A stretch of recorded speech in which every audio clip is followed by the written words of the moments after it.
Thursday, everyone. We're so glad you're here. Thank you for watching Atlanta and Company. I'm Kara Kinnear in for Christine Pilara. Well, do you know there is a super way to disagree with someone? Here to explain is our resident marriage therapist, Dr. David Woodsfellow. Good morning, doctor. Good morning, Kara. Good to see you. Yes, good to see you too. Thank you so much for being here. And I know you have so much good information. And we were talking with the holidays coming up, people might be starting to argue. So absolutely. Please tell us the ways of the world, Dr. Woodsfellow, and why. What I have to tell you is that disagreement is inevitable. Two people who are together in a relationship are going to disagree. So that's not awful. But the big question is how to disagree. That can be done well or it can be done poorly.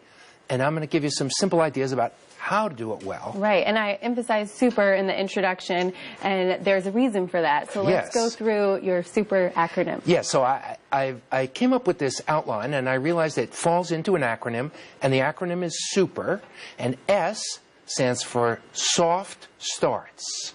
Okay. How to start. I love this. U for understanding, P for planning, E for how to end well, and R for how to reconnect. Okay. So let's talk a little more about each of those. Yes, let's do. Let's start with the soft start, because I was saying, you know, initially when you get into an argument, you have a knee-jerk kind of angry reaction. So let's take a breath and have a slow start, you say. Yes. As a matter of fact, it's important to try to avoid that knee-jerk angry reaction. And the way to avoid it is to make a soft start.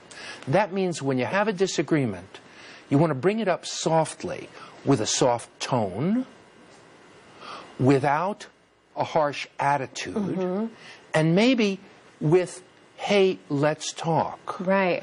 In fact, part of a soft start is getting agreement to talk. Right. What if you're really angry, though, doctor? Just take a minute, maybe take a walk and remove yourself from the situation? Yeah, that's exactly what you have to do. Okay. When you're really angry about something you disagree about, it's probably not good to start really angry. Right, right. So to get to the place to make a soft start, you have to calm yourself down, because the important thing here is to get some understanding and some progress. Right. Not just ventilating. Ventilating, won't get you anywhere. That's right. Okay, let's progress on to you. What is you again? So when two people have agreed to talk, the first phase of that talk is to understand each other. That is, I need to understand your point of view, you need to understand mine. And we might not agree with each other, and I might not understand everything about yours, but I need to find some part of it I can understand or some part I can agree with. Okay. And that needs to go both ways. All right, so find some common ground. That seems like no. Well, maybe no. common ground, but it might not be common ground. For instance, I could understand your point without agreeing. Right. I could see how it could make sense to you, although I wouldn't say we have a common ground of agreement. It's just, here's the opposite. The opposite is to tell someone that what they're saying is silly, stupid, foolish. That's not understanding. Right. Understanding is, oh, okay, I get your point. I see why this bugs you.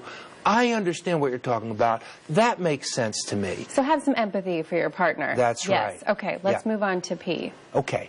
When both people understand each other to some extent, the next part is to make some kind of plan.